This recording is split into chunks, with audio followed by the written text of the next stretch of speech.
बैंगलोर का रिहायशी इलाका मल्लेश्वरम और यहीं पर मौजूद है बीजेपी का दफ्तर। ये है बीजेपी का दफ्तर जगन्नाथ भवन, जहां पर बीजेपी के तमाम बड़े नेताओं का आना जाना लगा रहता है और इसी दफ्तर से बीजेपी कर्नाटक विधानसभा की रणनीति तय कर रही है। और आज कर्नाटक विधानसभा में चुनाव के लिए नामांकन भरने का आखिरी दिन था, जिसके चलते बीजेपी के दफ्तर के सामने कई लोग मौजूद थे और उसी वक्त सुबह 10:30 बजे के आसपास इसी दफ्तर से करीब 100 मीटर की दूरी पर, 100 मीटर से भी कम दूरी पर यहाँ पर ब्लास्ट होता है। यहाँ पर हम देख सकते हैं कि कार रखे हुए हैं, यहाँ पर कार्स खड़ी थी और इसी कार्स के बीच में एक बाइक पार्क की गई थी। पुलिस को ये शक है कि इसी बाइक में एक्सप्लोजिव रखा गया था, विस्फोटक रखा गया था। We feel that it is a motorcycle blast because motorcycle is there and it has ripped apart. It seems to be a explosive plus incendiary bomb. Due to the blast, there are 16 persons injured. 8 policemen who are on duty by the side of the blast place are injured, and 8 civilians are injured. Bangalore में BJP दफ्तर के पास हुए धमाके की आवाज कई kilometre दूर तक सुनाई दी।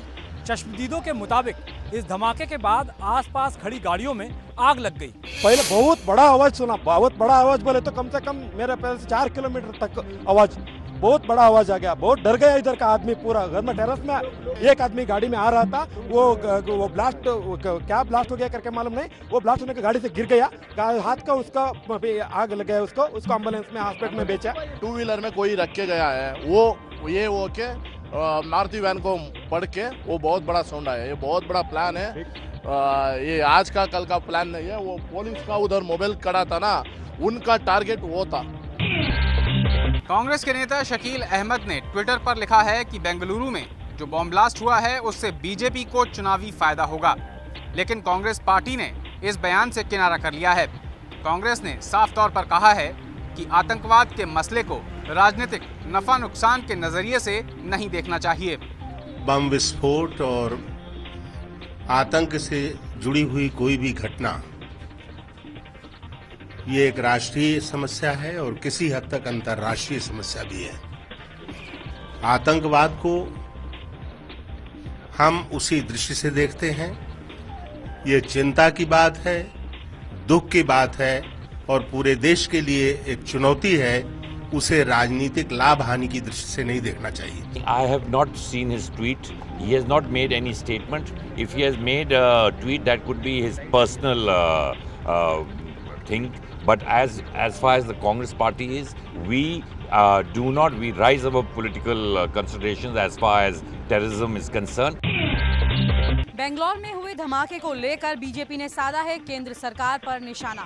बीजेपी अध्यक्ष राजनाथ सिंह ने कहा है कि केंद्र सरकार आतंकवादी गतिविधियों पर लगाम लगाने में नाकाम रही है। इस प्रकार की आतंकवादी गतिविधियां सारे देश में चल रही हैं और यह जमीनी हकीकत है कि इसमें स्लीपर मॉडल्स स्थान पर बड़ी संख्या में अपना रोल प्ले कर रहे हैं और इन स्लीपर मॉडल्स को नष्ट किए जाने के लिए सरकार की तरफ से जो प्रयत्न होना चाहिए वह कोई प्रयत्न नहीं हो रहा है।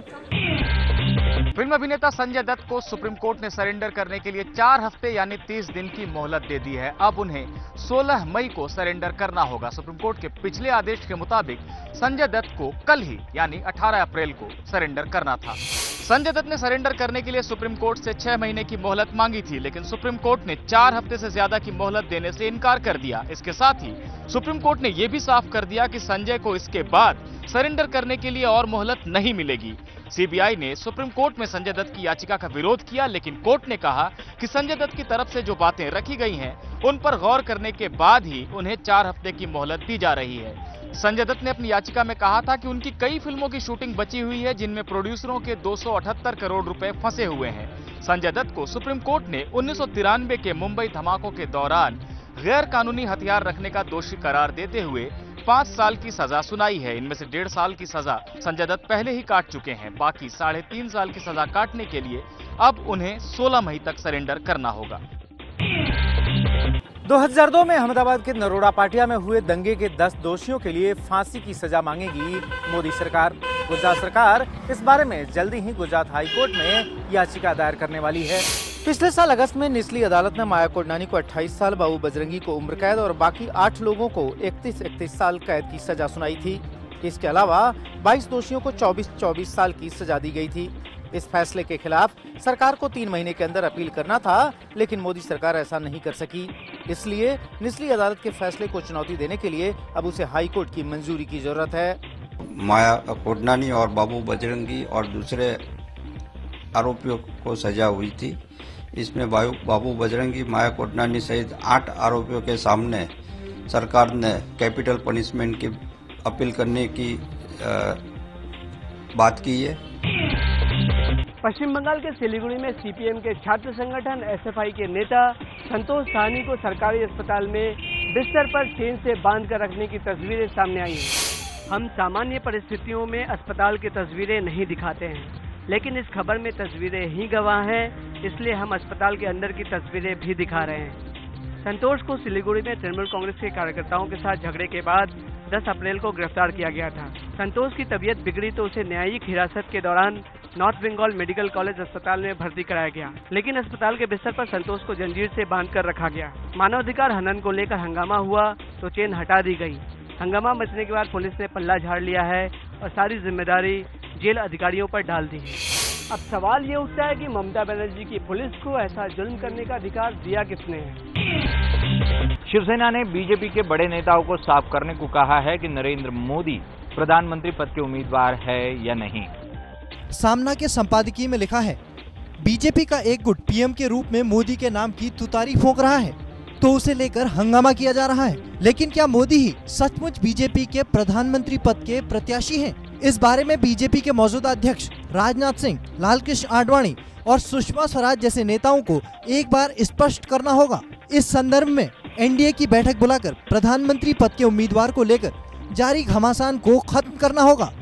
उद्धव ठाकरे ने संपादकीय में ये भी लिखा है कि बीजेपी को पीएम का अपना उम्मीदवार तय करने का हक है, लेकिन इसके लिए उन्हें एनडीए को भरोसे में लेना होगा और राजनीतिक नफा नुकसान भी देखना होगा।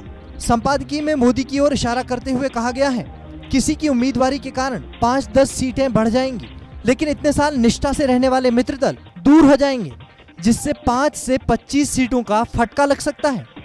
शिवसेना भले ही ये चाहती हो कि एनडीए के प्रधानमंत्री पद का फैसला बीजेपी जल्द से जल्द ले ले, लेकिन बीजेपी इस विषय में ऐसा नहीं मानती।